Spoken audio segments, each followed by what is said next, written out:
minsan, ew, madungis. Pero masarap. Mwah, i-kiss.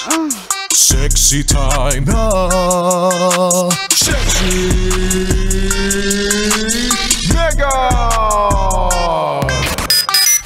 Ang kanta na yan ng MYMP ang perfect na magde-describe kung paano ka magtrabaho.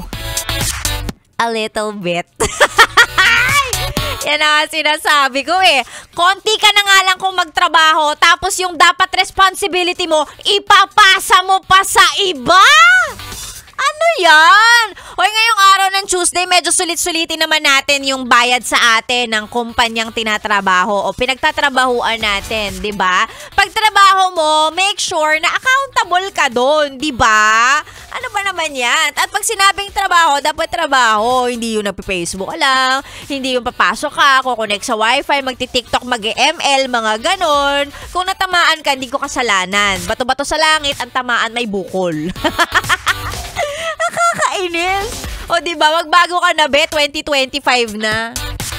Pagtrabaho, trabaho. Sabi nga ni Mimiya, work tayo. Opo, work tayo.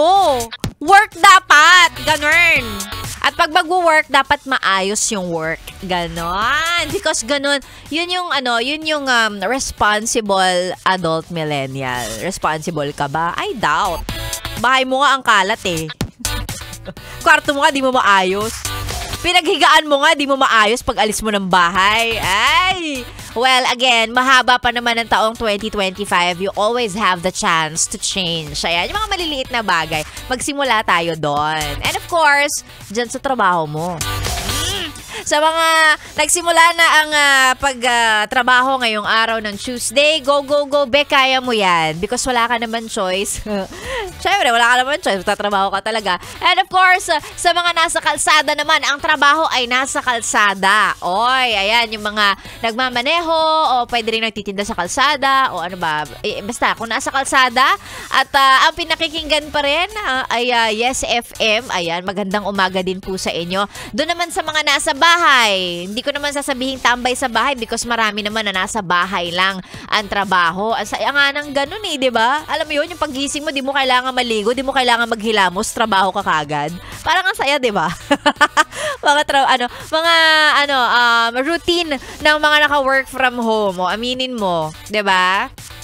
Nagsimula ng pandemic yan eh. Paggising mo, hindi mo kailangan maligo. Sige, work na agad tayo. Oh, ayan, sa mga nasa bahay naman, dahil nasa bahay ang trabaho nila, ayan, hello po sa inyo at magandang umaga. Si Sexy Mega na po ang inyong kasama tuloy-tuloy hanggang mamayang tanghali. Opo, wala din po kayong choice. Ako po ang nandito kasi trabaho ko to.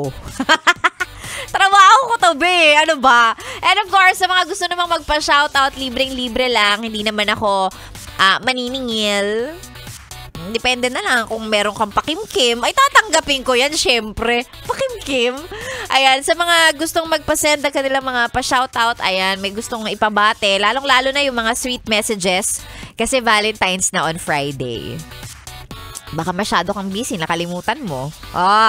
Valentine's na on Friday. So, sa mga gusto magpa-shoutout, ayan, may i-dedicate na whatever. Sige lang, send mo. Basahin natin yan. Ang gusto lang ni Sexy Megan, pag nag-send ng pa-shoutout or kung ano mang dedication, dapat may pruweba na ang radyo talagang naka 101.1 Yes FM. Hindi na tayo maniniwala sa mga sabi-sabi lang. Uy, nakikinig ako sa'yo. Uy, di nga. Totoo ba? Patingin. Picture ng radyo ha. Patingin kung talagang naka 101.1 Yes FM yan. And of course, mamaya babasahin natin yung mga yan. Eto pa. Ano yung sinabi ko sa'yo na ang gusto namin dito masaya kayo at alam namin na ang nagpapasaya sa inyo ay pera? Gusto mo bang bigyan kita ng 500 pesos?